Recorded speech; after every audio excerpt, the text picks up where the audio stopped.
Today's earnings from July 22nd really flipped the script. We saw corporate clients abruptly canceling software deals just to hoard cash for servers, one of the world's richest tech giants taking out heavy loans purely to buy chips, and an automaker plotting to drop AI data centers right onto public sidewalks. Yeah, this batch with Alphabet, IBM, and Tesla is fascinating.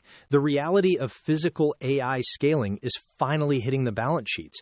It is no longer a separate, isolated budget. It is fundamentally acting like heavy industry and actively draining cash out of traditional tech models. Okay, I want to start with IBM because that was the wildest detail to me.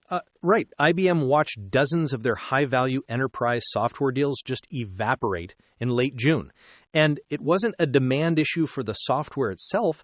The clients just panicked and redirected those budgets to secure physical servers, storage, and memory. Hardware fear is actually cannibalizing software right now. Which perfectly lines up with what we saw in Alphabet's numbers. They posted this massive cloud growth, but a huge chunk of that was literally them just acting as a hardware vendor. I mean, they were selling physical TPU units straight into customer data centers. Exactly, and the physical cost to build all that out is heavily pressuring corporate cash flows. Alphabet plunged to a negative $5.8 billion in free cash flow after sinking $45 billion into capital expenditures in just one quarter. So that explains why they are suddenly raising $70 billion in debt and equity. They just need the cash to keep pouring concrete and buying cooling systems. Yes, and they're hitting a physical limit with the power grid, which is exactly where Tesla's report comes in.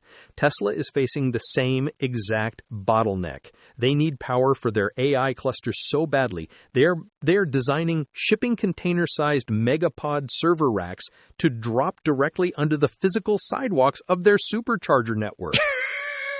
Wait, so they're just bypassing commercial real estate entirely. They're trying to turn retail charging stations into distributed micro data centers. Bypassing standard zoning is the goal, sure. Whether local municipalities actually let them occupy public space with compute servers is a totally different execution risk, but it shows you how tight the grid constraint actually is. It really does. I do want to ask about the headline earnings, actually. Alphabet and Tesla both posted these huge profit beats today. If their cash is draining into physical infrastructure, how are the bottom lines looking so clean? Because paper gains are doing a lot of heavy lifting there. Alphabet's massive earnings per share was boosted by a $98 billion paper gain on equity holdings. Tesla's profit relied almost entirely on a $1 billion mark-to-market gain on private SpaceX equity. That completely hid the fact that their core auto operating margins dropped to 1.4%. So the operational reality is incredibly cash intensive, but they're just covering it with unrealized equity bumps. Pretty much. You really have to look at Alphabet's revised CapEx target for 2026.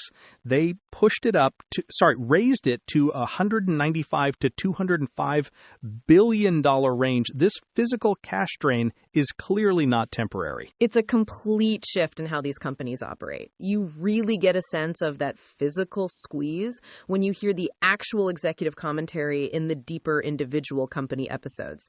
The era of capital-light tech feels like it might be officially paused. I agree. It completely changes how you underwrite the entire sector.